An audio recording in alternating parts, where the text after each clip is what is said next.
여러분들 잠언서를 공부하시면서 느끼셨겠습니다마는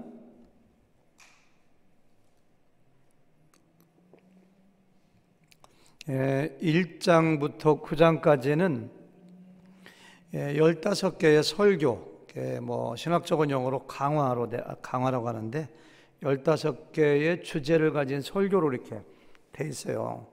그리고 10장부터 우리 이대수 목사님께서 9장 해주시고 10장, 11장 해주셨는데 10장부터 22장까지는 175개의 주제를 가진 속담, 잠언, 경구라고 할까요? 격언이라고 할까요? 175개의 경구로 되어 있어요. 그러니까 우리가 오늘 12장을 같이 읽어볼 텐데요. 무슨 통일된 주제가 있는 것도 아니고 글이 어떻게 개요가 있는 것도 아니고 구조화되어 있는 것도 아니고 그냥 수많은 경구들, 격언들을 쭉 나열한 것이 어디부터라고요? 10장부터 어디까지? 22장까지 이렇게 되어 있어요. 우리 이대수 목사님도 말씀하셨는데요. 주로 주제가 뭐냐? 의인과 악인의 차이, 의인과 악인의 생각, 삶, 그들의 운명, 그들의 행동의 차이가 무엇인가, 그런 거 많이 얘기했고요. 우매자와 지혜자의 차이, 그런 걸 주로 많이 얘기했고요. 그 밖에 모든 주제가 총망라되어 있어요. 지난주에 보니까 이대수 목사님 언어 문제, 말, 입술의 문제를 집중적으로 다뤄주셨는데 그런 언어 문제, 말 문제라든가 재산과 재물의 문제라든가 부지런함과 게으름의 문제라든가 성품의 문제, 어떤 템퍼, 화를 내고 그런 것들, 온유한 것들, 그리고 심지어 부부 문제, 자녀 문제, 가정 문제, 심지어는 인간관계 문제, 이런 것들, 우리가 일상생활에서 당하는 모든 주제들이 여기에 다 나와 있어요, 사실은. 욕심 같아서는 한 절을 설명하려면은 적어도 20분 정도만 주어지면 참 좋아질 것 같아요. 한 절 한 절 깊이 이렇게 다루면. 우리가 한꺼번에 한 장씩 다 하기 때문에 그럴 수가 없고, 제가 오늘부터는 12장을 읽고 나서 한 절 아니면 두 절 아니면 세 절씩 한 주제를 정해가지고서 좀 깊이 있게 이렇게 다뤄보려고 생각합니다. 옛날에 여러분들 제가 시편 공부할 때 어떻게 했나 기억나시죠? 시편을 쭉 저하고 읽고 나서 한 분 한 번 다 시켜봤어요. 시편을 지금 읽었는데 마음에 가장 와 닿는 구절이 어떤 거냐고 이렇게 하니까 여러분들이 즉석에서 대답을 다 해주시고 이유까지 설명해 주셨거든요. 그래서 제가 지금 12장을 다 읽을 거예요. 천천히 읽을 텐데 28절까지 돼 있던가? 그런데 천천히 읽을 거거든요. 읽는 사이 여러분들이 마음속에 맞아 이 말씀이 은혜가 돼, 마음에 와닿아, 그런 거 있으면은 없으면 없다고 하시고, 제가 5분만 딱 물어볼 거예요. 5분만. 누가 걸릴지 모릅니다. 그래서 딱 물어볼 거고요. 그렇게 한 다음에 같이 나눠본 다음에 제가 한 2절이나 3절 아니면 한 절 시간이 되는 대로 조금 깊이 있게 이렇게 주제를 정해서 다뤄볼까 생각합니다. 가제나 이 잠언서가 어려운데 고체로 되어 있는 개역개정으로 읽으면 더 어려워요. 그래서 제가 세번역으로 같이 한번 읽어보려고 해요. 자막도 세번역으로 뜰 겁니다. 아마 현대인 성경으로 할까 세번역 하다가 세번역으로 했는데 1절 제가 천천히 읽을게요. 여러분들 한번 좀 집중해 주시면서 어떤 말씀이 자기의 현재 상태에 말씀이 와 닿는가 한번 생각해 보세요. 1절입니다. 훈계받기를 좋아하는 사람은 지식을 사랑하지만 책망받기를 싫어하는 사람은 짐승같이 우둔하다. 2절입니다. 당연한 얘기죠. 선한 사람은 주님으로부터 은총을 받지만 악을 꾀하는 사람은 정죄를 받는다. 너무도 당연하죠. 3절입니다. 사람은 악행으로 터를 굳게 세울 수 없지만, 악하게 사는 사람들은 성공하고 잘 되는 것 같지만 다 무너진다는 거예요, 터가. 근데 그 다음 보세요. 의인의 뿌리는 흔들리지 않는다. 화려해 보이지 않아도 의인은 흔들리잖아요. 4절. 어진 아내는 남편의 면류관이지만 욕을 끼치는 아내는 남편의 뼛속을 썩게 한다. 5절 의인의 생각은 곧지만 악인의 궁리는 속임수뿐이다. 이거 보세요. 맨 의인, 악인 그런 얘기가 계속 나와요. 6절 또 나오죠. 악인이 하는 말은 피 흘릴 음모뿐이지만 정직한 사람의 말은 사람을 구하여 낸다. 또 나오죠. 7절도 악인은 쓰러져서 사라지지만 의인의 집은 든든히 서 있다. 주제가 의인과 악인입니다. 8절 사람은 그 지혜대로 칭찬을 받지만 마음이 삐뚤어진 사람은 멸시를 받는다. 너무 당연하니까 마음에 와 닿는 게 있을지 모르겠어요. 그렇지 이런 생각 드시죠? 9절 업심여김을 받더라도 종을 부리는 사람은 스스로 높은 체하면서 먹을 빵이 없는 사람보다 낫다. 옛날 조선시대 양반들은 집안에 먹을 것이 없어도 일을 하지 않아요. 그래요? 스스로 높은 체하면서 먹을 빵이 없는 사람이기 때문에. 그러나 그절 앞부분에 보니까 업심여김을 받더라도 종을 부리는 사람은 좀 이해가 되시죠? 10절 의인은 집 짐승의 생명도 돌보아 주지만 악인은 자비를 베푼다고 하여도 잔인하다. 너무너무 마음속에 닿더라고요. 한 말씀 한 말씀 다 깊이 있게 막 다뤄보고 싶어요. 의인은 집 짐승의 생명도 돌봐두지만 이탈리아 어디서 보니까 병아리가 36,000마리가 죽었고 저 운송업자가 내박쳐가지고 막 그런 거 있잖아요. 그렇죠? 얼마 전에는 한국에서 산책하던 사람이 시끄럽다고 고양이 4마리를 죽였고 이러겠죠? 의인은 뭐라고 했냐면은 집 짐승의 생명도 돌봐준대요. 근데 악인은 자비를 베푼다고 하면서도 잔인하다. 이게 다 상징적인 거거든요, 사실요. 꼭 의인이라고 해서 집 짐승 돌봐준다는 것이 아니라 그만큼 사랑이 많다는 걸 얘기하는 거거든요. 그 다음 11절 밭을 가는 사람은 먹을 것이 넉넉하지만 헛된 것을 꿈꾸는 사람은 지각이 없다. 꼭 밭 가는 사람이 아니라 부지런히 일하고 뭔가를 위해서 일하기 싫은 사람은 먹지도 말라 그랬잖아요. 그러니까 밭 가는다는 건 일한다는 거예요. 먹을 것이 많지만 헛된 것을 꿈꾸는 사람은 지각이 없다. 12절 악인은 불의한 이익을 탐하지만 의인은 그 뿌리로 말미암아 열매를 맺는다. 악인은 13절 악인은 입술을 찬물로 올려 덫에 걸리지만 의인은 재난에서 벗어난다. 말에 실수가 없어야 되거든요. 의인과 악인의 특징이 악인은 입술을 잘못 놀려 덫에 걸린대요. 근데 의인은 말로 그 재난에서 벗어나는 거예요. 14절 사람은 열매 맺는 말을 하여 좋은 것을 넉넉하게 얻으며 자기가 손수 일한 만큼 되돌려 받는다. 다시 읽어볼까요? 사람은 열매 맺는 말을 하여 좋은 것을 넉넉하게. 말도 열매 맺는 말이 있는가 봐요. 나무만 열매 맺는 게 아니라 어떡해요? 말로 열매 맺는 거예요. 15절 어리석은 사람은 자신의 행실만이 옳다고 여기지만 지혜로운 사람은 충고의 귀를 기울인다. 자기가 제일 잘났어. 자기가 우주의 중심이요. 그런 사람들은 어리석다는 거예요. 자기가 거울로 자기를 보듯이 자기의 부족한 것을 바라볼 수 있다면 그 사람은 성장할 수 있는 사람입니다. 지혜로운 사람이에요. 근데 어리석은 사람은 자신의 행실이 옳다고만 여겨. 지혜로운 사람은 자기의 부족함을 알기 때문에 충고를 달게 여긴다는 거예요. 16절 미련한 사람은 쉽게 화를 내지만 슬기로운 사람은 모욕을 참는다 이렇게 했어요. 정말 그냥 불같이 화를 내는 사람들, 저도 옛날에 그랬었거든요. 제 템퍼가 본래 그런 사람이에요. 성정이 급해요, 제가. 근데 예수님 믿고 이렇게 목회하면서 참는 거 많이 연습했습니다. 지금도 많이 참습니다. 모욕도 잘 참습니다. 아내가 가끔 저를 모욕 줘도 참습니다.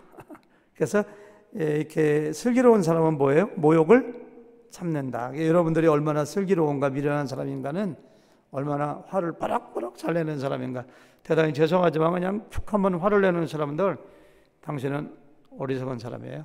여기 성경 말씀에 의하면 누가 모욕을 줘도 꼭 참는 사람은 지혜로운 사람입니다. 홍혜영 자매님은 얼마나 참으세요? 1부터 10까지. 10은 끝까지 참는다. 1은 금방 승질낸다. 몇 번 정도 되세요? 한 9점 되는 것 같아요? 상황에 따라서 기분 좋을 때는 오래 참고. 우리 나경현 자매님은 얼마나쯤 되는 것 같아요? 7? 대단하시네요. 7이면은. 허지 목사님은 9.5 정도 될 것 같아요. 17절, 진실을 말하는 사람은 정직한 증거를 보이지만 거짓 증인은 속임수만 쓴다. 함부로 말하는 사람의 말은 비수 같아도 지혜로운 사람의 말은 아픈 곳을 낫게 하는 양이다. 이게 양약이라고 했거든요. 말이 칼이 돼요. 비수가 돼. 말이. 그런 경우 많죠? 그 다음에 진실한 말은 영원히 남지만 거짓말은 한순간만 통할 뿐이다. 거짓말 해가지고서 그때그때 위기를 모면하는 사람들 엄청난 것 같지만 한순간이라는 거예요. 근데 뭐라고 했어요? 진실한 말은 영원히 남아요. 20절, 악을 꾀하는 사람의 마음에는 속임수가 들어있지만 평화를 꾀하는 사람에게는 기쁨이 있다. 평화를 꾀하는 사람과 사람을 화평케 하고 평화를 추구하는 사람은 기쁨이 있어요. 기쁨. 악을 꾀하는 사람에게는 속임수가 있어요. 21절, 의인은 아무런 해도 입지 않지만 악인은 재난에 파묻혀 산다. 왜? 하나님께서 이렇게 보여주신다는 거예요. 의인과 악인 이야기 엄청나게 나오죠. 22절, 주님은 거짓말하는 입술을 미워하시지만 진실하게 사는 사람을 기뻐하신다. 23절, 슬기로운 사람은 지식을 감추어 두어도 슬기로운 사람은 잘난 척 안 한다는 거예요. 자기 똑똑한 거 드러내지 않아요. 호랑이가 발톱을 감추는 것처럼 슬기로운 사람은 그렇게 잘난 척 안 해. 감춰도 미련한 사람의 마음은 어리석음을 전파한다. 미련한 사람을 말하는 거 보면 알아. 어리석은 거 아닌가. 24절, 부지런한 사람의 손은 남을 다스리지만 게으른 사람은 남의 부림을 받는다. 회사에 들어가고 직장 가서도 부지런하게 하는 사람은 나중에 부장되고 차장되고 CEO도 되지만 그렇지 않은 사람은 맨날 말단에 있는 거야. 항상. 25절, 마음에 근심이 있으면 번민이 일지만 좋은 말 한마디로 사람을 기쁘게 할 수 있다. 사람들을 죽이는 말을 할 게 아니라 살리는 말을 해야 돼요. 기쁘게 하는 말을 해야 돼요. 26절, 의인은 이웃에게 바른 길을 보여주지만 악인은 이웃을 나쁜 길로 빠져들게 한다. 여러분들이 어떤 사람을 복음을 증거해서 교회로 인도해오고 목자, 목녀가 되고 교사가 되어가서 바른 길로 인도하는 사람들은 의인이에요. 의인. 어떤 사람들을 꼬독여가지고 술이나 한잔 마실까? 뭐 이렇게 늘 나쁜 길로 깨는 사람들은 여기 악인이라는 거야. 악인.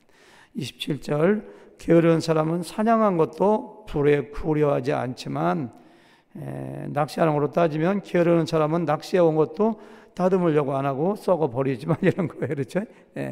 조금만 하면 먹을 게 생기는데 부지런한 사람은 귀한 예물을 재물을 얻는다. 28절, 의로운 사람의 길에는 생명이 있지만 미련한 사람의 길은 죽음으로 이끈다. 이렇게 했어요. 우리 허진 목사님 뭔가 열심히 적으시는데 허진 목사님한테 마이크 좀 갖다 주시고요. 몇 절이 가장 은혜가 되는가 그러면은 위에서는 그 절을 세 번역으로 딱 비춰주세요. 몇 절 잡으셨어요? 예, 저는 뭐 다 좋은 말씀이 많은데 특별히 말씀에 대한 게 많이 있는 것 같아요. 그래서 저는 18절 말씀하고 18절 빨리 비춰주셔야지. 18절, 함부로 말하는 사람의 말은 비수 같아도 지혜로운 사람의 말은 아픈 곳을 낫게 하는 말이다. 저한테 빗대서 하시는 말씀인데 제가 지난번에 상처 줬더니만은 한 말씀 해주세요. 왜 이렇게 이 말씀이 은혜가 되세요? 예, 그 18절 말씀하고 25절 말씀 같이 좀 연결이 돼서요. 선한 말은 다른 사람의 마음에 근심을 즐겁게 한다는 말과 함께 지혜로운 말, 좋은 말, 가까이 있는 사람들한테 우리가 더 이렇게 좀 날카로운 말, 상처 주는 말을 많이 하는 것 같아요. 예, 그렇죠. 가까이 있는 분한테 더 이렇게 제가 올바른 좋은 말, 지혜로운 말, 이렇게 회복시키는 말을 많이 해야 되겠다 그런 생각을 했습니다.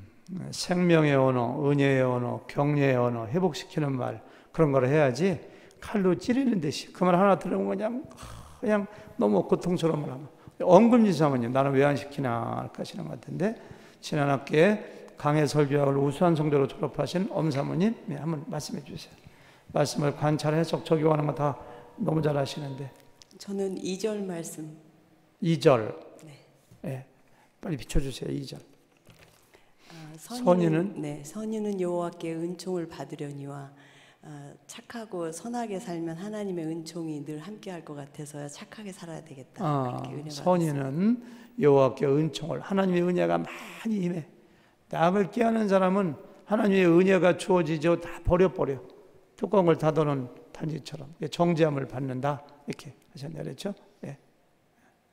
또 누가 할까요? 아이고 쳐다보니까 김희선 자매님 고개를 팍 떨어뜨려서 우리 앞에 저 나경현 자매님 아니 김희선 자매님 한번 해보세요. 또 섭섭하시면 안 되니까. 말씀 있어요? 없으면 없다고 해도 괜찮아요? 네. 저는 15절하고 18절인데 15절? 네, 15절, 18절. 15절의 마지막 그 지혜로운 사람은 충고의 귀를 기울인다.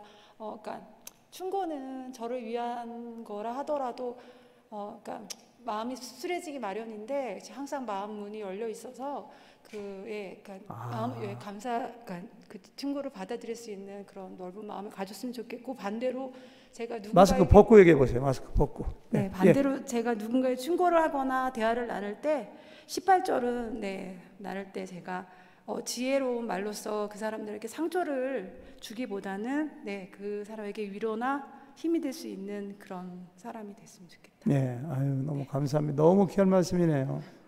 15절 지혜로운 사람은 충고의 귀를 기울여. 그러니까 어리석은 사람은 네가 나한테 충고하니? 네가 나 가르치려고 하니? 해서 기분 나빠하는 거예요. 그렇죠? 한 말씀만 다 나눠보고 싶은데 저 뒤에 한번 시켜볼래도 지금 시간 원진숙 사모님 눈 표정이 안 시키면 큰일 날 것 같아요. 원진숙 사모님. 김희선 사모님 안 시키면 섭섭할 거예요. 그리고 원진숙 사모님 얘기해 보세요. 한번 마지막으로. 예, 저 다른 분들이 다 하셔가지고 마스크 살짝 벗으시고. 예. 저기 16절 미련한 자는 당장 분노를 나타내거니와 슬기로운 자는 수욕을 참느니라.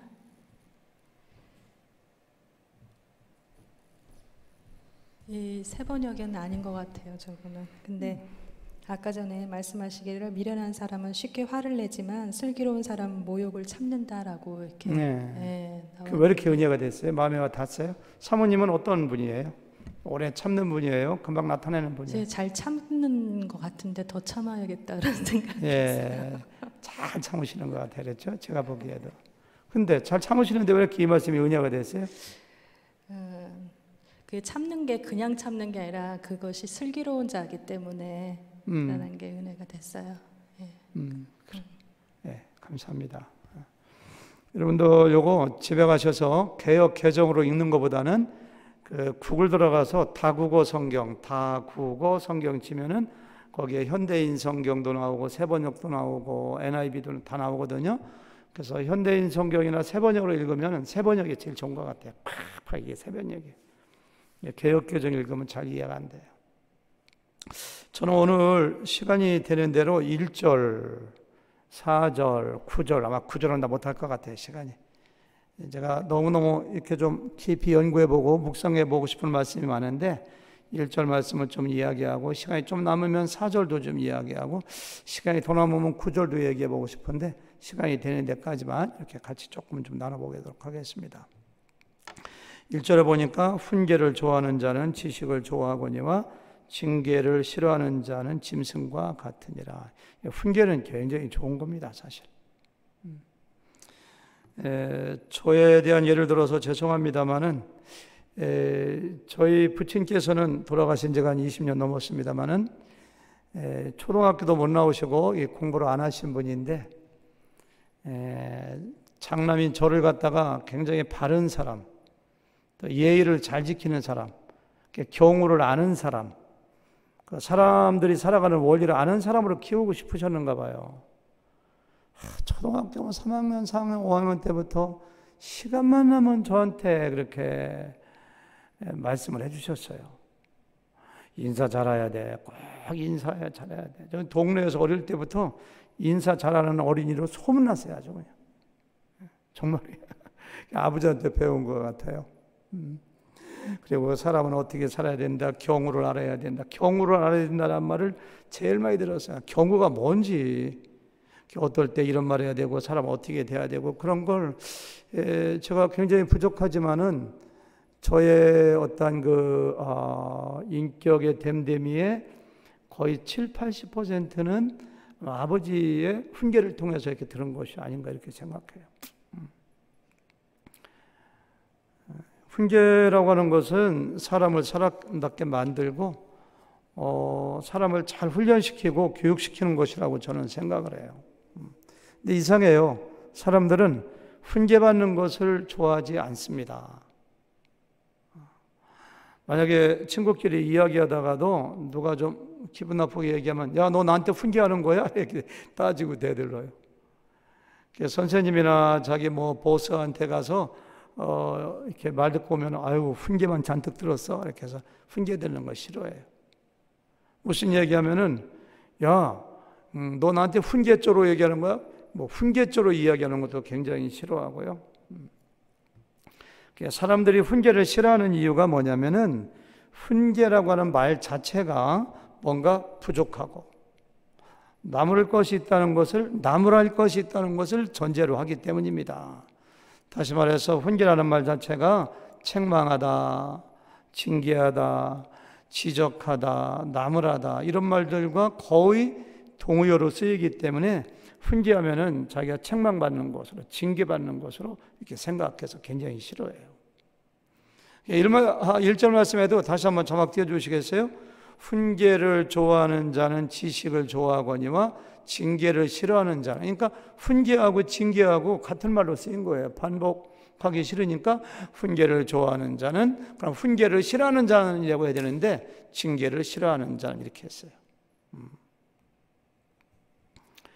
그래서 사람들이 훈계를 굉장히 싫어해요. 이게 세번역에 보니까 우리가 조금 전에 읽었던 세번역 보실까요? 1절을 훈계받기를 좋아하는 사람은 지식을 사랑하지만 그 다음 뭐예요? 책망받기를 싫어하는 사람. 그러니까 훈계와 책망이 뭐예요? 같은 그런 의미가 있다는 것을 여기서 알 수가 있어요. 사람들은 훈계받는 거 굉장히 싫어해요.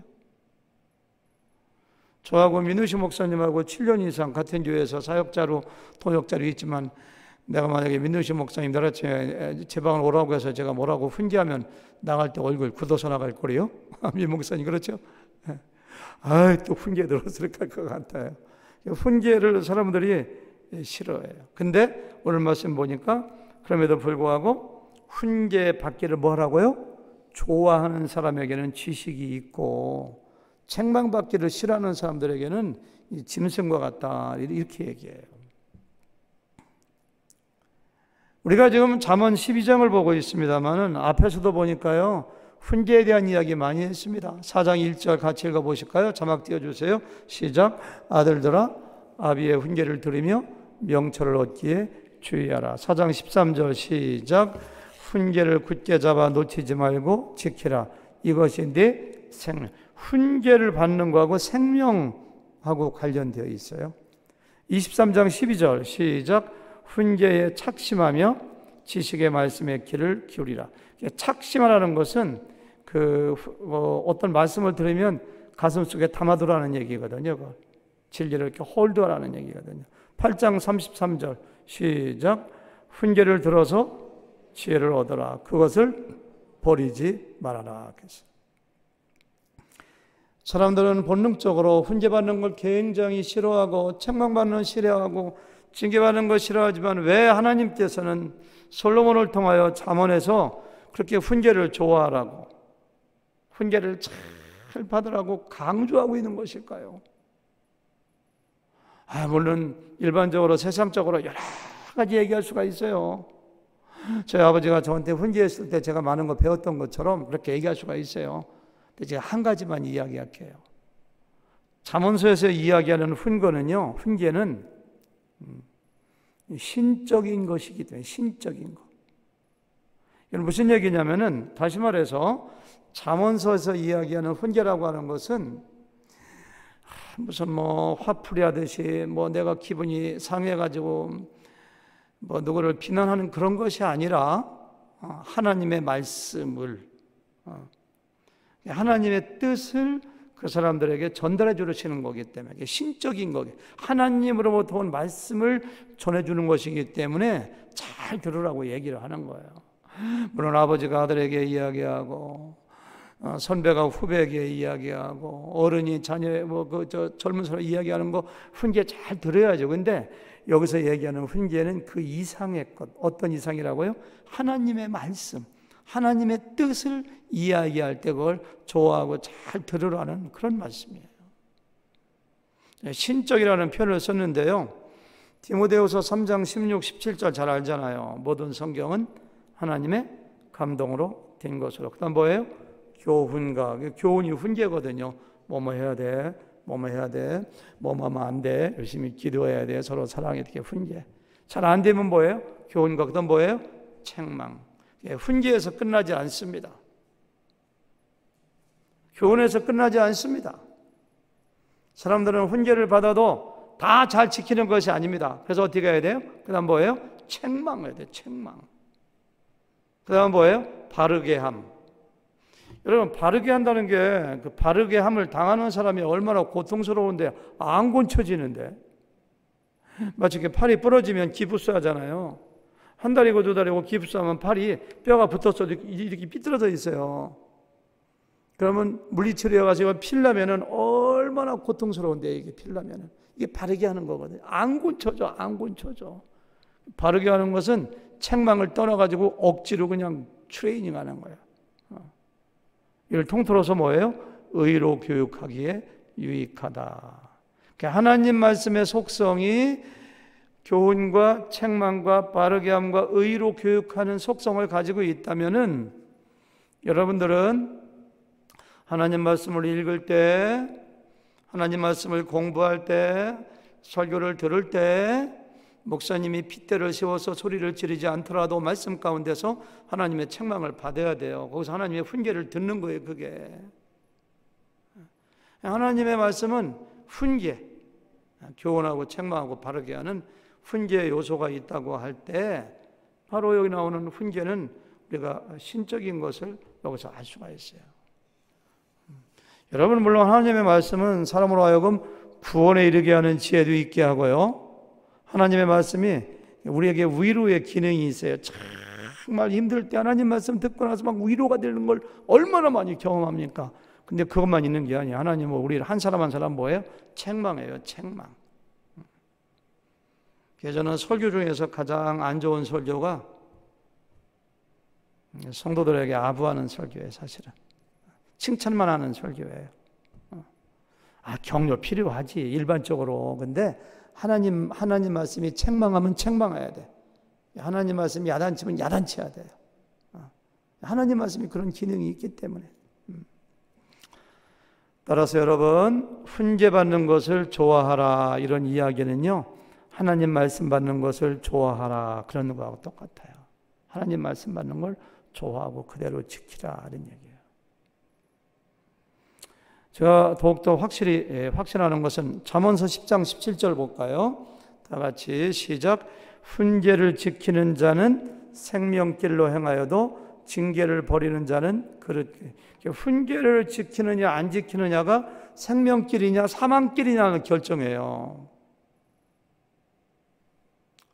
인사 잘해, 친구들한테 잘하고, 이렇게 일반적인 잔소리와 같은 그런 책망을 이야기하는 것이라면 생명길이라는 단어를 쓰지 않아요. 그렇죠? 네, 아까도 3장에 어디서 나왔죠? 생명길로 간다고 했거든요. 훈계를 잘 들으면 생명을 얻는다고 해요. 생명을. 그러니까 잠언서에서 이야기하는 훈계라고 하는 것은 바로 아비를 통해서 주어지는 스승과 선생의 지금 목회자로 대표되는 아비를 통해서 주어지는 하나님의 말씀이에요.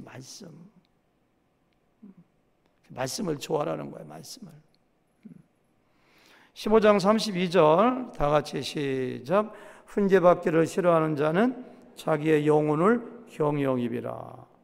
사람들의 잔소리 같은 훈계가 영혼하고 큰 관계 없어요. 근데 우리의 영혼하고 관계 있는 건 뭐야? 하나님 말씀이니까.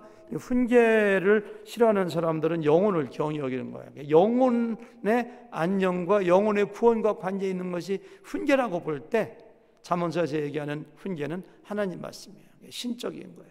그러니까 좋아하고 그걸 잘 들으라고 얘기하는 거예요. 전 요즘에 예레미야 새벽 기도할 때 우리 교회 목사님들 설교해 주시는데 은혜를 참 많이 받습니다. 예레미야서 이렇게 보면서. 여러분, 남유다가 멸망됐는데요. 멸망하기 전부터 여호와김 왕 때부터 예레미야를 통해서 주어지는 메시지, 이게 훈계거든요. 훈계. 너희들의 우상 숭배, 너희들의 죄악, 너희들의 악행으로 말미암아 하나님이 진노해서 너희들은 반드시 징계받고 반드시 멸망한다. 바벨론 왕을 통하여 멸망될 것이다. 너희들은 그걸 달게 받아야 돼. 바벨론 왕에게 복종해야 돼. 인간적으로 피하려고 하거나 애국으로 도망가거나 애국 의지하면 안 돼. 계속 그 얘기거든요. 심지어 멸망된 다음에 바벨론 왕을 통하여 총독이 되었던 그다리아를 와서 이스마엘이라는 사람이 이렇게 죽이거든요. 그러니까 군대 장관인 요한안 같은 사람이 예레미야에게 와가지고 우리가 어떻게 하면 살 수 있습니까? 하나님의 뜻이 무엇입니까? 가르쳐주세요. 그대로 살겠습니다. 저는 화요일날 설교거든요. 내용이 우리 김우재 전사님 살려주세요 하니까 나중에 하나님께서 그래 애굽 내려가지 마. 애굽 내려가면 죽는다 하니까 예레미야한테 거짓말하지 마세요. 하나님이 그런 말 안 했어 하면서 그냥 애굽도 내려가잖아. 이거 보세요. 하나님의 훈계가 떨어지는데도 받지 않아요. 사람은 자기가 자기의 계획을 다 해요. 자기가 자기의 갈 길을 다 정해요. 하나님이 자기의 마음에 맞지 않는 말씀하시면은 그게 아닙니다. 요즘 우리가 그런 모습이 우리 가운데 얼마나 많은가 우리가 알 수 있잖아요. 이스라엘 백성들이 멸망한 것은 하나님의 훈계를 좋게 여기지 않아서 그래요. 여러분 성경에 봐보세요. 하나님의 훈계를 잘 받아가지고 생명길로 영광의 길로 간 사람들이 많은가 하면은 그런 얘기가 쇠고 쇠 빠졌어요. 그냥 하나님의 훈계를 받지 않아가지고 멸망당한 사람들이 얼마나 많은 거예요. 사무엘을 통하여 사울에게 왕이시오 아멜렉 왕을 진멸하고 유아까지 짐승까지 다 진멸하십시오. 그러니까 사울이 그 말 지키지 않았거든요. 왕에서 버림받잖아요. 그는요. 하나님의 훈계를 받지 않아서 그래요. 그 솔로몬의 아들이 르호보암 맞죠? 그 나라에 그 나이 많이 든 어른들이 와갖고서 왕이시여 백성들이 선왕 때 노동을 많이 해서 지쳐 있습니다. 이제는 좀 노동을 그만 시키시고 백성들을 잘 보유하십시오 하니까 그 말 안 듣거든요. 하나님이 그를 통해서 주시는 말씀 안 들었다가 나라가 둘로 쪼개지는 거 여기서 볼 수가 있잖아요. 그런 사람들이 얼마나 많은지 몰라요. 이스라엘 백성들 모세를 통하여 주어지는 하나님의 말씀 감사하라, 원망하지 마라, 불평하지 말라, 믿음을 가져라. 그런 아무런 훈계가 주어져도 절대 듣지 않습니다. 원망하고 불평하고 우리는 메뚜기에 와갖고 올라가면 죽는다고 생각하고서 하나님을 거역하다가 다 죽잖아요. 그런 일이 얼마나 많은지 몰라요. 잠언서 13장 18절 다 같이 시작. 훈계를 저버리는 자에게는 띄워주셔야죠. 잠언서 13장 18절 시작. 13장 18절 시작. 훈계를 저버리는 자에게는 궁핍과 수욕이 이르거니와 경계를 받는 자는 존영을 받느니라. 경계, 훈계 다 똑같은 거예요. 그렇죠? 하나님의 훈계를 저버리는 사람들은 궁핍해져요. 물질적으로 영적으로 궁핍해지고 버림받아요. 하나님의 훈계를 받는 사람들은 영광, 존영 영광 가운데, 레스펙트 받아요. 글로리 가운데 들어가요. 사람들이 하나님의 말씀으로 상징되는 훈계를 받지 않는 이유가 뭐라고 생각하세요, 여러분들? 여러 가지 이유가 있지. 그러니까 다 설명하려면 그것도 없어요. 근데 오늘 말씀에 나타난 바에 의하면은 사람들이 훈계를 받지 않는 이유가 뭐냐? 아까 우리 누가 얘기했는데요. 자기가 잘났다고 생각하기 때문에, 자기가 옳다고 생각하기 때문에, 내가 가는 길이 하나님의 뜻이 올라요. 하나님의 온전하시고 기뻐하시는 뜻인데, 내 생각이 옳다고 생각해요. 내가 가장 바른 판단을 한다고 생각해요. 한마디로 뭐예요? 교만 때문에, 교만. 아까 우리 중에 누가 15절 말씀이 좋다고 했죠? 우리 김희선 자매님이 그랬죠? 15절 다시 읽어볼까요? 시작. 미련한 자는 자기 행위를 바른 줄로 여기나 지혜로운 자는 권고를 듣느니라. 누가 가장 지혜로운 자냐? 설교 들을 때, 성경을 읽을 때, 큐티할 때, 제자훈련 받을 때, 하나님으로부터 주어지는 훈계의 말씀이 올 때 잘 듣고 이렇게 행하는 사람이 지혜로운 사람이에요. 미련한 사람은 안 들어. 아예 그거야 뭐 잘하라는 얘기지 뭐 그냥 하나님 우리에게 주시는 말씀이지 그걸 뭘 그렇게 살다가는 쪽박 찰라고 뭐 이렇게 하면서 이런 사람은 뭐예요? 어리석은 사람이라는 거. 어리석은 사람. 다음 주에 13장인데 1절 말씀 시작. 지혜로운 아들은 아비의 훈계를 들으나 거만한 자는 꾸지람을 즐겨 듣지 아니하느니라 이렇게 했어요. 거만한 자는, 교만한 자는 꾸지람 훈계 다 같은 거예요. 이런 것을 즐겨 듣지 않는다 이렇게 했어요. 여러분, 잠언서의 가장 큰 주제 중에 하나가 의인과 악인, 지혜자와 우매자라고 했는데요. 누가 지혜자이고 누가 악인이고 누가 선인인가? 하나님의 말씀인 훈계를 잘 즐겨 듣는 사람, 그걸 받아들이는 사람, 이 사람이 선인이고 이 사람이 지혜로운 사람이에요. 누가 악인이고 누가 미련하고 누가 우둔한 사람인가? 자기가 가장 잘났다고 생각하고 자기가 옳다고 생각하고 하나님의 말씀을 멸시하고 훈계와 책망을 듣지 않는 사람, 그런 사람이 바로 우매자예요. 우매자. 그런 사람이 바로 뭐예요? 악인이에요. 악인. 한번 생각해 보세요. 내가 악인인가 선인인가? 내가 지혜자인가 아니면 미련한 사람인가? 내가 정말 의인이고 지혜자라면은 하나님 말씀 사랑하고 하나님 말씀도 그렇게 고치는 거예요. 고치는 거예요. 여기까지 한 다음에 1절을 다시 보세요. 1절 다시 읽어볼게요. 자막 띄워주세요. 시작. 훈계를 좋아하는 자는 지식을 좋아하거니와. 지식이라는 것이 바로 뭐냐면은 그냥 뭐 수학이라든가 무슨 뭐 학문 그런 거라기보다는 하나님을 아는 지식이에요. 대개 성경에서 말하는 지식은 하나님을 아는 지식이에요. 하나님을 아는 지식은 구원에 이르는 지식으로 연결돼요. 훈계를 잘 들으면 하나님을 더 알아가 깊게. 안다는 것은 삶으로 아는 거거든요. 잘 알잖아요. 야다라는 단어. 삶을 통해서. 훈계를 좋아하면 하나님과 관계가 깊어져요. 그 다음 뭐라고 했어요? 징계를 싫어하는 자는 짐승과 같으니라. 이 짐승의 비유예요. 어리석으니까. 짐승의 가장 큰 특징이 두 가지가 있는데요. 한 가지는 어리석고 우매해요.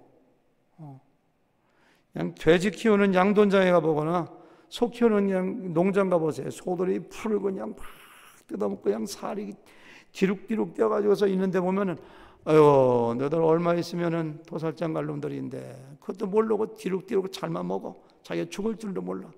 자기 운명을 몰라요. 짐승들은 이성이 없어요. 생각이 없어요. 지혜가 없어요.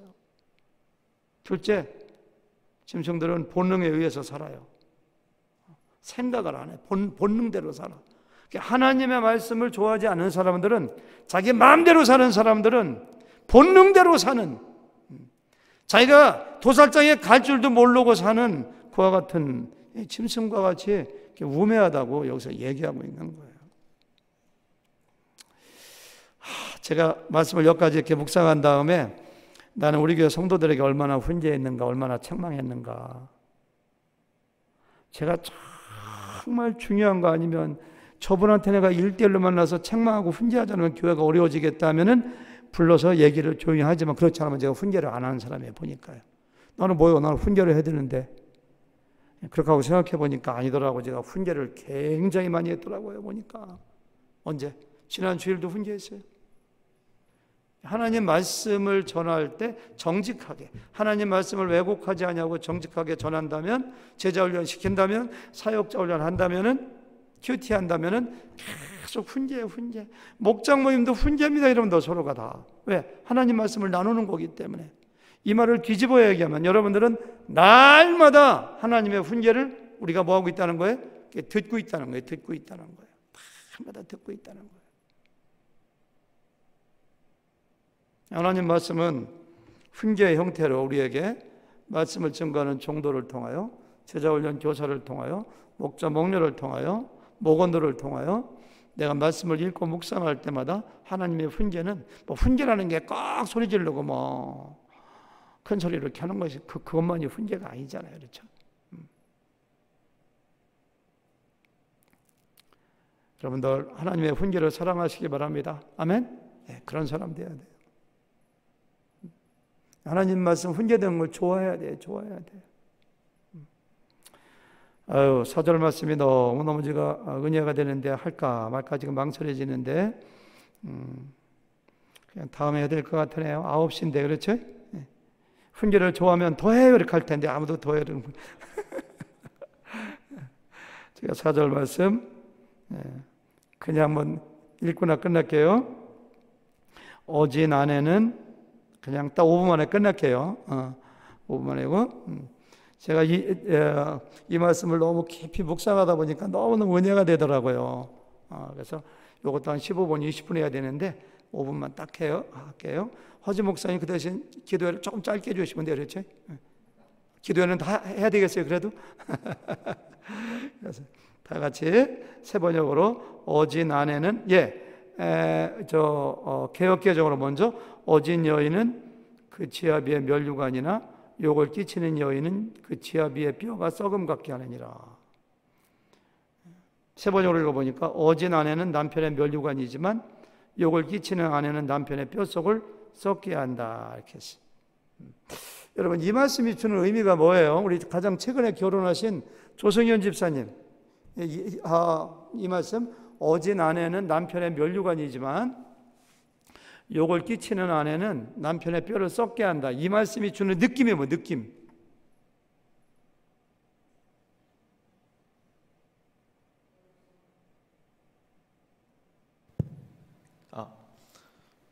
느낌이 뭐예요? 뼈를 썩게 한다니까 느낌은 썩 좋지는 네? 뼈를 썩게 한다니까 느낌은 썩 좋지는 않은데 느낌이 썩 좋지 않아요? 네. 아주 기분이 안 좋아요 아주? 미래자마가 막 뼈를 썩게 해요 요즘에? 아닙니다. 아니에요? 예, 감사합니다. 느낌을 얘기하겠으니까.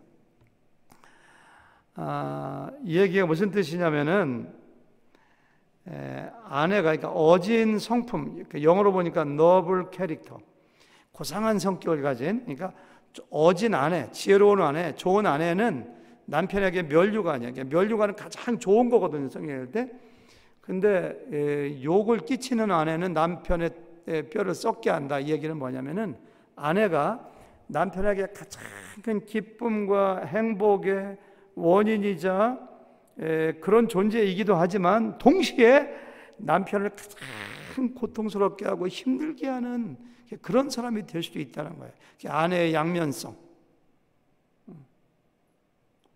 여러분들이 가장 행복할 때가 언제냐? 사랑하는 여인이 있을 때, 내 아내가 나를 기쁘게 할 때. 그렇잖아요, 그렇죠? 멸류관이요, 멸류관. 잠언서 31장에 나오는 그런 아내. 누가 현숙한 여인을 찾아왔겠느냐 해가지고서 뭐 남편은 그걸 믿어가지고 살아보지 핍절치 아니하고 항상 살아있는 동안에 뭐 어떡하고 입을 열어 지혜를 베풀고 뭐 종도를 부리고 뭐하고 그러면서 고운 것도 거짓되고 아름다운 것도 어되지만 뭐 여호와를 경외하는 자가 뭐 하면서 그런 여인, 성경에 나오는 아비가일 같은 여인, 그런 여인을 가진 남편은 막 멸류관을 받은 것처럼 그 아내가 자기의 멸류관이 된다는 거예요. 멸류관. 반대의 성품을 가진 그 여자를 아내를 맞이한 사람은 허영심이 가득하고 욕심과 탐욕이 있고 여기저기 다니면서 한담하고 문제 일으키고 남편을 완전히 자기 졸로 알고 그냥 막 이런 여자하고 만약에 산다면은 그 사람은 얼마나 고통스러운지 뼈가 썩는 것 같은 고통을 느낀다는 거예요. 그러니까 남자는 아내 때문에 가장 영광스러운 면류관을 받은 것처럼 살기도 하고 가장 고통을 받기도 한다는 그러한 이야기를 하는 거예요. 제가 아는 분 중에 어느 분이 아내 때문에 고통을 많이 받는 분이 있어요. 너무너무 고통받아, 아내 때문에. 그분이 저한테 그런 얘기 하더라고요. 자기는 혼자 된 남자가 결혼하려고 하는 게 가장 이해 안 된대요. 혼자 사는 게 얼마나 좋은 건데 왜 또 아내를 얻어가지고 고생길로 접어들라고 하는지 모르겠다고 저한테 고개를 절레절레 흔들더라고요. 그러니까 허진 목사님 이 말씀에 감동받으시면 안 됩니다.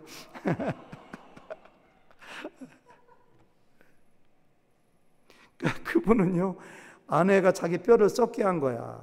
뼈를 썩게 해서는 자기는 아주 그냥 이렇게 하더라고요.